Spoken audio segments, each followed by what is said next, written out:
I appreciate it, and I wanted to ask you, like, in your travels, have you came across different sprinkles of people who valued the elders like that? Because I know in your book, Trouble Soul Refinery, you actually have an essay on spoken word, and you deals with that. Like, and that was one of the things years ago when I read that. I was in Phoenix recently, and they were really honoring some of the older poets on the scene. Not recently, it was about a year ago. Okay. That's recent. It must have been more than that. That's right, because COVID. It was okay. So it must have been a year and a half ago. Okay. And same thing with Colorado. They had a really big black bookstore. I can't remember the name of it in Colorado and Denver. Nice. But it was like their black community was really tight. The days of, like, I used to go to a venue, Cafe Nuba, back in Denver. It was, and some of the, I don't know, the older cats. Dope. Oakland, we had like Avacha, who was like a queen mother to poetry. Queen mother. No. So I mean, but in terms of someone like yourself, no, I haven't met anyone that I can think of off the top of my head who chronicles our past like you. Man, interacts with our past. Man, I really think about that. I think about, like, I was like, yo, man, man. So you used to take care of Mary when he come to LA. Man, when he came to LA, slick. Man, I got so many stories about Mary Baraka, man, he just slid, man. I remember, man, I had slid him his honorarium, right? I slid it to him, and I felt that he forgot that it was there, right? Because, you know, the day had happened, and then we were at Eswan Bookstore, and I went to him, I was like, hey, Papa Baraka, you know I whoop in your top pocket. He's like, oh, he's like, thank you, because I knew that he took it out the top pocket, then he put it somewhere where he'll know where it is. But so I'm just saying that type of energy, man. It's just so fresh, man, so fresh. And that's it, man. I mean, I had access to a lot of. When the Last Post was doing their thing on Sundays, and everybody would go to their house and eat. That's in New York, right? And everybody would eat the salmon cakes and sit up in their living room, and they do poems and talk. I would never go. You know, it just wasn't, for some reason, it wasn't for me. And there's so many other stories, like June Jordan. When I met her, I was thinking I was like, I thought I was the man. Right. I was like, yeah, so, you know, so which one do you like best? You did not say that to June Jordan. I mean, I was on that, like, right. I wasn't arrogant, but I was just thinking she was just another one of the people who had come to see me that day. Yes. I didn't realize that this was like, this could have been like my teacher extraordinaire. Right. You know? That's deep. I never saw her again. She passed after, and but she was so humble. She's just like, man, you don't even know what you're talking about.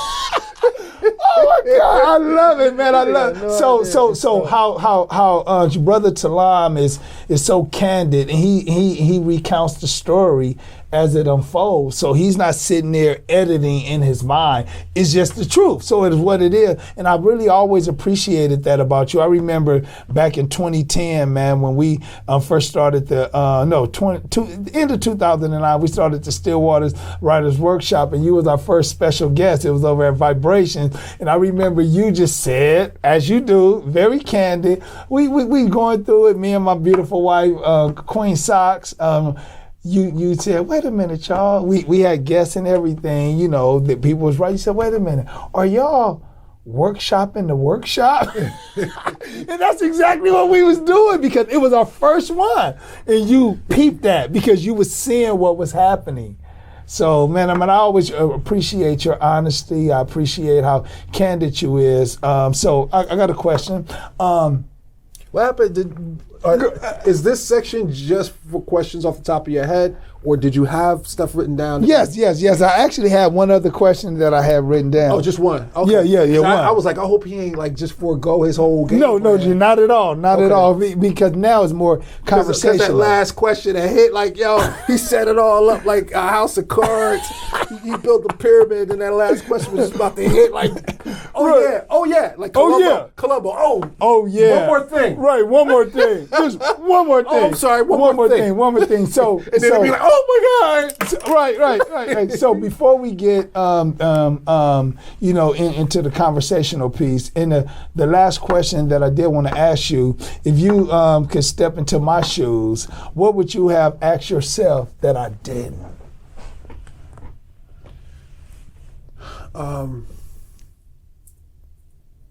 Yeah, that's a good one right there, y'all. That's a good one right there. I probably would ask me what the future holds. Yes. And I think that we finally gotten to a point in our own circle, between you, me, Shihan. Yes, Shihan. Yes, I think we have gotten to a point in our own circle where we're really powerful as a unit, and I think that we will spend some time together, just really benefiting from what we all built in our time on the scene. And when we say it's a long game, man, it can't be. The meaning can't be overestimated. You really have to stick and move in this world as a man so that your family is proud of you. Yes. I mean, the last thing you need to be is an embarrassment to your family. Come on, brother. Come on. And it seems like the quickest way that some people become that is by not planning for the future. Right. You know, I mean, that man, I remember, I told a story too on a video and Instagram where a sister I was with told me about her grandfather that came home and the kids was all crying and the wife was mad. It was a rat. They saw rats in the house. And how he called up the moving people that day and they started packing up the truck and they went and found a place and they moved. Wow. I mean, a man's supposed to do things like that. Wow. You know what I mean? Wow. But if you ain't planning for the future, if you ain't got nothing to the side, if you ain't got no savings and no investments, you know, and multiple streams of it coming in. Right.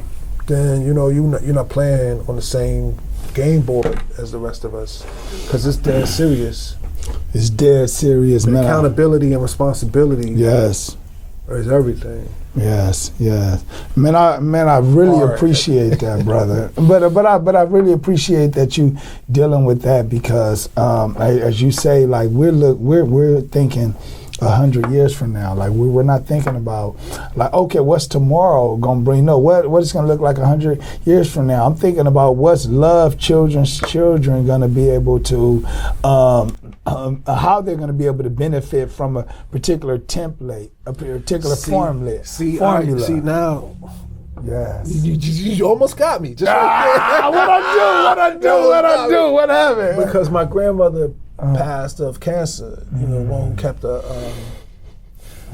the. See, you breathing. You trying to get. You're not gonna get me though. Here it come, y'all. Here it come. Talk to him. Here it come. The fact that she's not here no more, and all of the jobs, driving back and forth between Rochester, New York, and North Carolina, Greensboro, North Carolina. I got an apartment here, an apartment there. She had 3 daughters and a son, and mostly a single mother. Back in the, you're talking about somebody she's doing this back in the late 30s. No. She's doing this in the 50s. Wow. Late 40s.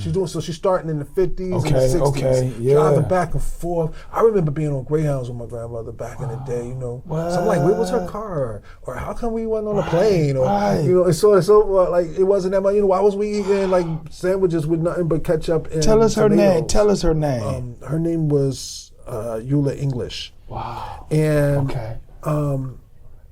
just thinking like she in these times she was a school teacher, she was a nurse. She prior to that she worked in hotels, offices, you know, cleaning. Like, yeah. You know, and it's one of the reasons why to this day, like Deontay Wilder, right? To this day.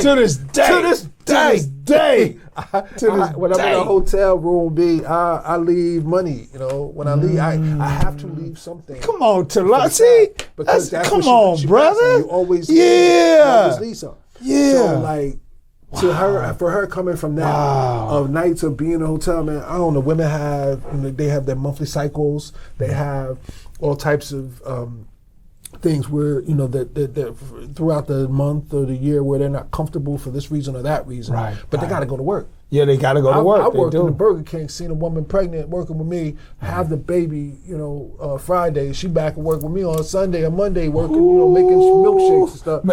I'm saying that when she had to live like that, we passed by Amazon. They're making an Amazon factory out of like an old Costco up the way, and like I'm like, yo, we's like, yo, all kinds of crazy things gonna happen in that Amazon building. It looks beautiful from the outside, but on the inside, they're gonna. It's a factory. It's a factory. They're gonna work hard to pull that stuff off those belts, those conveyor belts, and that's this generation. But could my grandmother have imagined for all that hard work, for all that, you know, whatever misery or wishing that she could have a better life, that now I'm, you know, that her offspring are just like, you know, that me, my children, and my mother, you know, one of my daughters, my mother, and myself, we talk about investing and saving, and because she imagined that just, you know, one generation later, her, you know, my mother. You know, she would be talking to her son and her, you know, one of her granddaughters about, all right, we need to do this.